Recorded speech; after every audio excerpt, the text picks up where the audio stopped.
மாண்பு உறுப்பினர் கல்லாணை அவர்கள். மாண்புமிகு பேரவைத் தலைவர் அவர்களே, நான் இதோட 10 தடவை எந்திரிச்சிட்டேன். தயவுசெய்து கொஞ்சம் டைம் மட்டும் எக்ஸ்டெண்ட் பண்ணி கொடுங்க. நகைமொழி நயமும் நாவன்மை திறனும் நடுநிலை தன்மையும் ஒருங்கே கொண்டு மனுநீதி சோழனாய் இந்த மாமன்றத்தை மாண்போடு நடத்தி கொண்டிருக்கும் சபையின் நாயகரே, உங்களுக்கு என் முதற்கண் வணக்கத்தை தெரிவித்துக் கொள்கிறேன். பயிலுறும் அண்ணன் தம்பி அக்கம்பக்கம் துறவின் முறையார் தயமிகு உடையால் அன்னை என்னை சந்தம் மறவா தந்தை குயில் போர் பேசிடும் மனையால் அன்பை கொட்டி வளர்க்கும் பிள்ளை அயலவராகும் வண்ணம் தமிழ் என் அறிவினில் உரைதல் கண்டீர். உலகத்தையே உருவாக்கிய என் தாய் தமிழுக்கு வணக்கம்.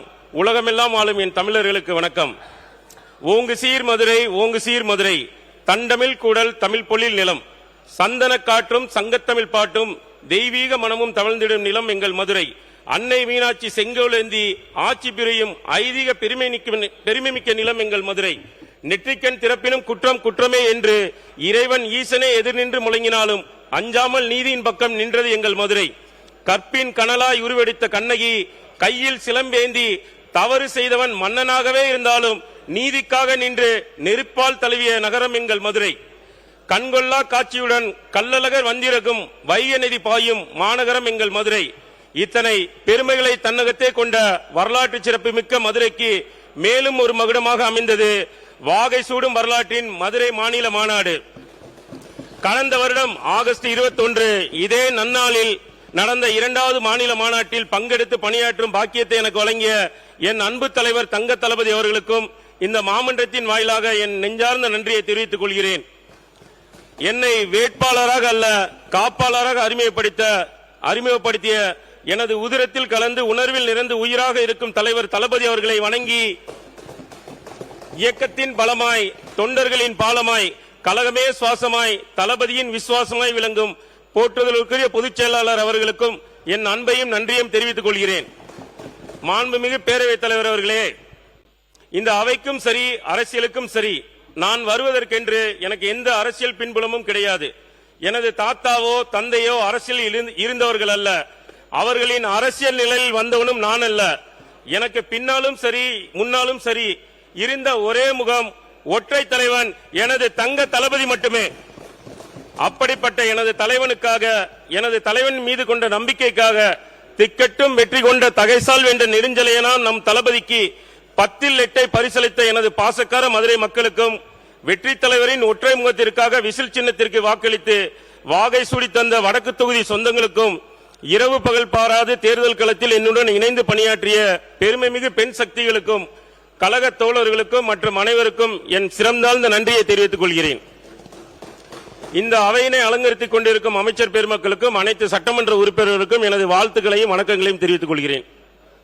வரலாற்று சிறப்புமிக்க இந்த மாமன்றத்தை வழிநடத்துகின்ற மாண்புமிகு பேரவைத் தலைவர் அவர்களே, எங்களுக்கு வரலாறு தெரியாது, நாங்கள் அரசியலை கத்துக்கூட்டீங்க, பால்வாடி பாப்பா படம் பார்த்துட்டு அரசியலுக்கு வந்தவங்க நீங்க என்று எங்களை பார்த்து ஏளனமாக பேசி எங்கள் கட்சிக்கு தான் கொள்கை இருக்கு, கூட்டம் போட்டோம், எங்களுக்கு வரலாறு தெரியும் என்று எள்ளி நகையாடிய எதிர்க்கட்சியை சார்ந்த சகோதரர்கள் அனைவருக்கும் ஒரு அன்பான வேண்டுகோள். இனி நீங்கள் படிக்க வேண்டிய வரலாறு இதோ உங்கள் முன்னால். அவர் பெயர்தான் தளபதி. ஆனால் மாண்புமிகு பேரவைத் தலைவர் அவர்களே, இந்த வரலாறு இன்று நேற்று தொடங்கியதல்ல. சுமார் 30 வருடங்களுக்கு முன்பாக 1992 நாளைய தீர்ப்பாய் தொடங்கி முயற்சி முன்னேற்ற முதன்மை என்று ரசிகர் மன்றமாக மாறி நற்பணி செய்வோம் நாடு நலம் காப்போம் என்று நற்பணிகள் எங்களை ஈடுபடுத்தி ஏழை சகோதரர்களுக்கு அண்ணனாக சீர்கொடுத்து மாவட்டம் தேரும் திருமணங்களை நடத்தி 20 ஆண்டுகளுக்கு மேலாக தனது பிறந்த நாளை ஏழைகளுக்கு உதவும் நாளாக அறிவித்து பிறக்கும் குழந்தைகளுக்கு தாய்மாமனாக தங்க மோதிரமிட்டு ஆண்டுதோறும் கல்வியில் சிறந்து விளங்கும் மாணவ செல்வங்களை கௌரவித்து கல்வி உதவித்தொகைகளையும் பள்ளி உபகரணங்களையும் வழங்கி உழைத்திடு உயர்ந்திடு உன்னால் முடியும் என்று மக்கள் இயக்கம் கண்டு மக்கள் தலைவராக உயர்ந்து பசித்தோருக்கு உணவளிக்க வீதிகள் தோறும் விலையில்லா விருந்தகம், குழந்தைகளின் நலன் காக்கும் ரொட்டிப்பால் முட்டை திட்டம், ஆதரவற்ற முதியோருக்கு விலையில்லா வீடு வழங்கும் திட்டம், எண்ணற்ற உயிர்களை காக்க உதிரம் கொடுக்க தளபதி விஜய் குருதியகம், நாம் பார்க்கும் உலகத்தை பார்வையற்ற தோழர்களும் பார்க்க வேண்டிய தளபதி விஜய் பயிலகம், குடிப்பதற்கு கடைகள் திறந்த அரசுகள் மத்தியில் ஏழை எளிய மாணவர்கள் படிப்பதற்கு தளபதி விஜய் பயிலகம் திறந்து இப்படி எண்ணற்ற மக்கள் நல பணிகளை மக்களோடு மக்களாக நின்று மக்களுக்காக செய்து கட்டிய மாசற்ற தலைவர் எங்கள் தளபதி. பிறப்புக்கும் எல்லா உயிருக்கும் என்னும் குரலோடு களம் கண்ட தலைவர். மக்களின் குரலாக ஒலிப்பதற்கு கலகம் கண்ட தலைவர், மக்களுக்காக நின்று மக்கள் மனதை வென்று மக்களாட்சி அமைத்த மக்களின் தலைவர் எங்கள் தளபதி. அள்ளி குவிக்கும் ஆசையோடு அரசியலுக்கு வந்தவர்கள் மத்தியில் அள்ளி கொடுக்க மக்களின் அன்பால் ஆட்சிக்கு வந்த ஒரே தலைவர் எங்கள் தளபதி. ஆம், இவர் பெயரே ஒரு வரலாறு. அன்னை தெரசாவின் அன்பை பெற்று அவையினை சிறப்பாக வழிநடத்தும் மாண்புமிகு பேரவைத் தலைவர் அவர்களே, மாற்றம் என்னவென்று கேட்கும் எதிர்க்கட்சியில் உள்ளிட்ட அனைவருக்கும் தர்மத்தாயின் தவப்புதல்வன், தாய்க்குளங்களின் தங்கமகன், ஏழை எளியோரின் துயர் துடைக்க வந்த எங்கள் வீட்டு பிள்ளை, ஒட்டுமொத்த தமிழகத்தின் ஒற்றை நம்பிக்கை அண்ணன் தளபதியின் தம்பியாய் நான் பதில் சொல்ல கடமைப்பட்டு இருக்கிறேன். மாண்புமிகு பேரவைத் தலைவர் அவர்களே, கடந்த 50 ஆண்டுகளுக்கு மேலாக எதிரெதிரே பகைவர்களாக இருந்தவரை பங்காளிகளாக மாற்றி அருகருகே அமர வைத்தாரே எங்கள் அழகிய தமிழ் மகன். அதுதான் எங்கள் மாற்றம். இனி ஒருபோதும் சாதியாலும் பணத்தாலும் தேர்தலில் வெல்லவே முடியாது என்பதை உருவாக்கினாரே எங்கள் சரித்திரத்தின் நாயகன். அதுதான் மாற்றம். அதிகாரம் சிலருடைய உரிமை என்ற நிலையை மாற்றி ஆட்சியிலும் பங்கு அதிகாரத்திலும் பங்கு என்று சூளுரைத்து காமராஜர் ஆட்சி வேண்டி அரை நூற்றாண்டுகளாக கனவோடு காத்திருந்த காங்கிரஸ் பேரியக்க தோழர்களையும் அரசியல் அதிகாரமே அனைத்திற்குமான தீர்வு என்ற அண்ணல் அம்பேத்கரின் வாக்கினை நிறைவேற்ற விசிக தோழர்களையும் கண்ணியமிக்க அரசியலை கட்டிக்காப்போம் என்ற காகிதமில்லை வழித்தொண்டலாம் ஐஎம்எல் தோழர்களையும் அமைச்சரவையில் அமர வைத்தாரே நவீன அரசியல் புரட்சி நாயகன். அதுதான் மாற்றம். மக்கள் தனக்கு ஒரு பிரச்சனை என்றாலே பேச தயங்கிய நிலையில் இன்று எங்கள் பொதுச் செயலாளர் கூறியது போல் ஓலை குடிசையில் வாழும் ஏழை தாயும் கோட்டையில் இருக்கும் முதல்வர் என் மகன்தான் என்ற உரிமையை கூட பேச வைத்தாரே, அதுதான் எங்கள் மாற்றம். ஐபிஎல் பார்த்த இளைஞர்களையும் சீரியல் பார்த்த சிங்க பெண்களையும் இன்று சீரியஸாக சட்டமன்ற நேரலையை பார்க்க வைத்து அரசியலில் பங்கெடுக்க வைத்தாரே, அதுதான் மாற்றம். ஊழல் செய்தவர்களிடத்தில் உம்முன்னோ கரப்ஷன் செய்தவங்கிட்ட கம்முன்னு இருந்தோம், இப்ப நம்ம தளபதி ஆட்சியில ஜம்முன்னு இருக்கோம் என மக்கள் சொல்கிறார்களே, அதுதான் மாற்றம். குறுநில மன்னர்களின் கூடாரமாக இருந்த இந்த சட்டமன்றத்தில் என்னை போன்ற சாமானியின் குரலும் ஒலிக்க செய்தாரே நம் ஜனநாயகன். அதுதான் மாற்றம். பெண்ணுரிமையை வெறும் பேச்சில் மட்டுமே வைத்திருந்தவர்கள் மத்தியில் இந்த அவையிலும் சரி அமைச்சர் அவையிலும் சரி அதிகமான பெண்களை பங்கு பெற செய்தாரே உண்மையான பெரியாரன் பேரன். அதுதான் மாற்றம். கவர்ச்சிக்கான திட்டங்களை தவிர்த்து மக்களின் வளர்ச்சிக்கான திட்டங்களை தருகிறாரே, அதுதான் மாற்றம். மாட்சிமை பொருந்த பேரவைத் தலைவர் அவர்களே, இதுவரை நான் சொன்ன மாற்றங்களுடன் இறுதியாக ஒரே ஒரு மாற்றத்தை மட்டுமே இந்த மாவட்டத்தில் பதிவு செய்ய விரும்புகிறேன். அது எங்களுக்கான மாற்றம், மக்களுக்கான மாற்றம். ஆனால் ஒரு சிலருக்கு மட்டுமே பெரும் ஏமாற்றம். 200 வெல்லும் என்று இருமாப்புடன் பேசியவர்கள் எல்லாம் இளைஞர் படையோடு மக்கள் துணையோடு வெற்றி கொண்டாரே எங்கள் தளபதி வெற்றி கொண்டான். அதுதான் மாற்றம். இது தமிழகத்திற்கான மாற்றம், அடுத்த தலைமுறைக்கான மாற்றம். இந்த நல்லாட்சி நாயகரின் மாற்றம் உள்ளாட்சியிலும் தொடரும்.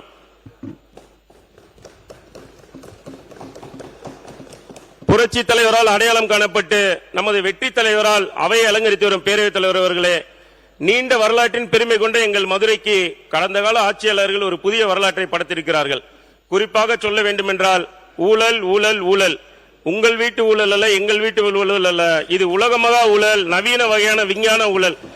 இந்திய வரலாற்றிலேயே ஒரு மாநகராட்சி நிர்வாகத்தை முறைகேடுகள் தொடர்பாக மேயரும் 5 மண்டல தலைவர்களும் பதவி விலக்கும் அளவிற்கு நிர்வாகம் சீரழிந்து கிடைக்கிறது எங்கள் மதுரை மாநகராட்சியில். இக்காரணத்தினால் நான் சார்ந்திருக்கும் மதுரை வடக்கு சட்டமன்ற தொகுதியில் அரசு அலுவலகங்கள் அதிகமாக இருக்கும் போதிலும் குப்பை மற்றும் பாதாள சாக்கடை பிரச்சனைகள் தலைவிரித்தாடுகின்றன. ஆகவே எளியவர்களின் நலனை ஹாட்டில் வைத்து எதிர்த்தவர்களின் சத்தத்தை மீட்டில் வைத்து குவிட்டாக ஆட்சி நடத்தி கொண்டிருக்கும் ஸ்மார்ட்டான சிஎம் அவர்களே, உங்களிடம் ஒரு தாழ்மையான வேண்டுகோள். தமிழ்நாட்டில் நீண்ட காலமாக இருந்ததாக கூறப்படும் பார்ட்டி ஃபண்ட் முறையை ஒழித்த நீங்கள் மதுரையின் பிரச்சனையா இருக்கும் பாஸ்வேர்டு ஃபண்ட் முறையையும் ஒழித்து சீரழிந்திருக்கும் எங்கள் மதுரை மாநகராட்சியை சீரமைத்து தருமாறு கேட்டுக்கொள்கிறேன். வெளிப்படையான நிர்வாகத்தை உருவாக்க ஒரு சிறப்பு குழுவை அமைத்து உங்களையே நம்பியிருக்கும் மதுரை மக்களின் வேண்டுகோளை நிறைவேற்றி தருமாறு தாழ்மையுடன் கேட்டுக்கொள்கிறேன்.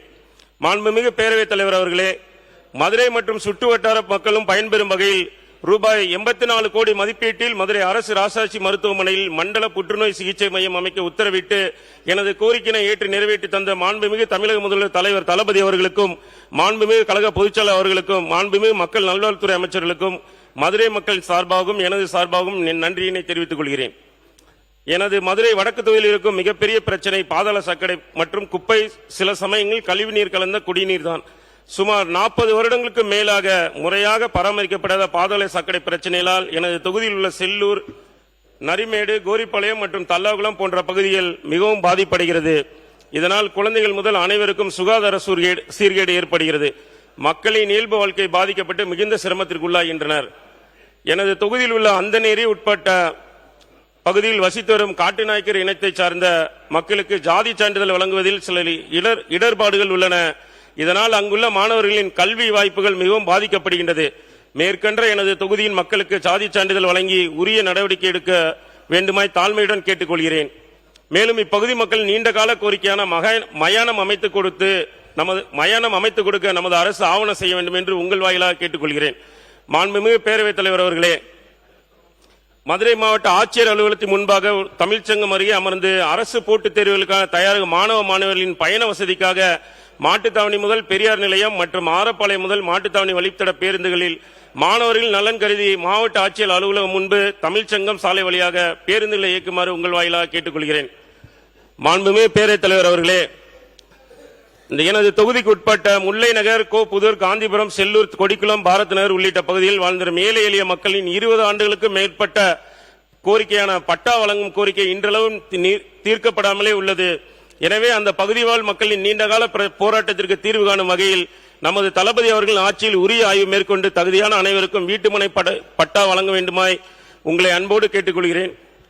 மாண்புமிகு பேரவைத் தலைவர் அவர்களே, மற்றும் மதுரை வடக்கு தொகுதியில் அமைந்துள்ள பிரசித்தி பெற்ற திருத்தங்களான தல்லாகுளம் திரு வெங்கடாஜலபதி பெருமாள் கோயில் மற்றும் உலக பிரசித்தி பெற்ற அருள்மிகு ஸ்ரீ பாண்டிமுனீஸ்வரர் திருக்கோயில் ஆகிய இடங்களுக்கு பக்தர்கள் நலன் கருதி உயர்தர தங்கும் விடுதிகள் மற்றும் பல்லடுக்கு வாகன நிறுத்துமிடம் அமைக்க நிதி ஒதுக்கீடு தருமாறு உங்கள் வாயிலாக கேட்டுக்கொள்கிறேன். மாண்புமிகு பேரவைத் தலைவர் அவர்களே, நேரத்தின் கருதி மற்ற அனைத்தையும் உங்களுக்கு கோரிக்கைகள் அனைத்தையும் உங்களுக்கு அளிக்கிறேன். அவை குறிப்பில் ஏற்றி தருமாறு கேட்டுக்கொள்கிறேன்.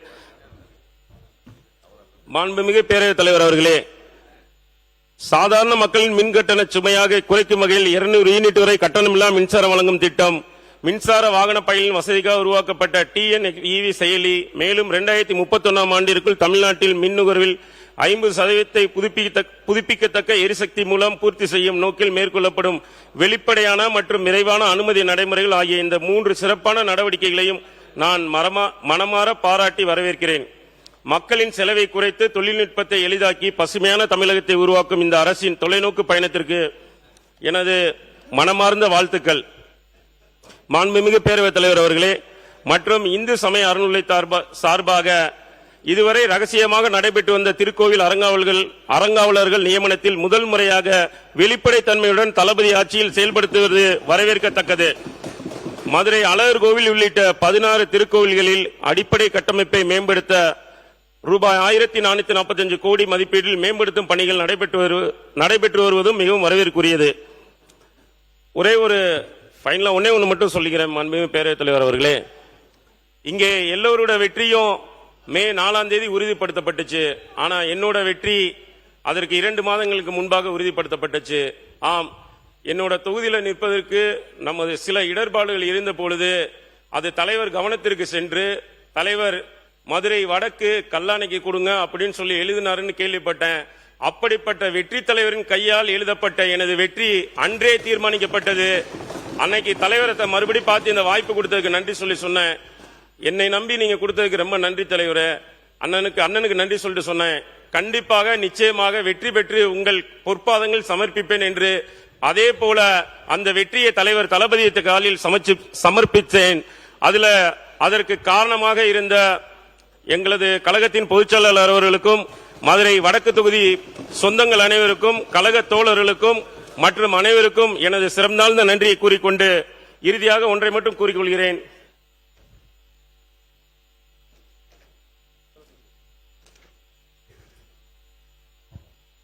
குடிதலியி கோலோச்சும் மாநில மன்னன் அடிதலியி நிற்கும் உலகு என்ற வள்ளுவனின் வாக்கிற்கிணங்க மாற்றாரும் போற்றும் மகத்தான ஆட்சியை கொடுத்துக் கொண்டிருக்கும் தலைவா, நான் இறக்கும் வரை உந்தன் பெயரை சொல்லிக்கொண்டே இருக்க வேண்டும். இனிவரும் 7 ஜென்மத்திலும் உந்தன் தொண்டனாகவே பிறக்க வேண்டும். குருதி உரையும் இறுதி வரை உறுதியுடன் அண்ணன் தளபதியின் தம்பியாக தொடர்வேன், தொண்டு செய்வேன். நன்றி. மாண்புமிகு பேரவைத் தலைவர், ஒன்னே ஒன்று மட்டும் சொல்லிக்கிறேன். இது என்னோட தனிப்பட்ட கோரிக்கை. தலைவர் தளபதி அவர்கள் எங்கு சென்றாலும் ஓடோடி போய் சின்ன வயசுல இருந்து பார்த்த எங்களுக்கு இன்று எங்களை அருகிலேயே அமரும் பாக்கியத்தை கொடுத்திருக்காரு. அதில் ஒரு சின்ன வருத்தம் என்னன்னா, அவரோட முகத்தை எங்களால கண்டு கழிக்க முடியல. அவரோட அவர் எதிர்க்கட்சிகள் இப்ப அண்ணன் வந்து சாமி அமைச்சன் சொன்னா கூட குலுங்கி குலுங்கி சிரிச்சன்றதை ஈவினிங் போய் டிவியில தான் பார்த்தோம். அப்படி எதிர்க்கட்சிகள் தன்னோட அரசை பத்தி சொன்னா கூட அதை பற்றிலாம் அதுல வந்து காமெடி இருக்குன்னா சிரிக்கிற ஒரு தலைவன் எதை பத்தியும் எதிரி மாற்றான் தோட்டத்து மல்லிகைக்கு மனமுண்டு சொன்ன அண்ணாவின் வழி வந்த எங்கள் அண்ணா அவரின் முகத்தை அவரது அழகிய முகத்தை பார்ப்பதற்கு ஒரு ஸ்கிரீன் ஏதாவது ஏற்பாடு செய்து தருமாறு எனது தனிப்பட்ட கோரிக்கையாக உங்களுக்கு வேண்டுகோள் இருக்கிறேன். நன்றி, வணக்கம்.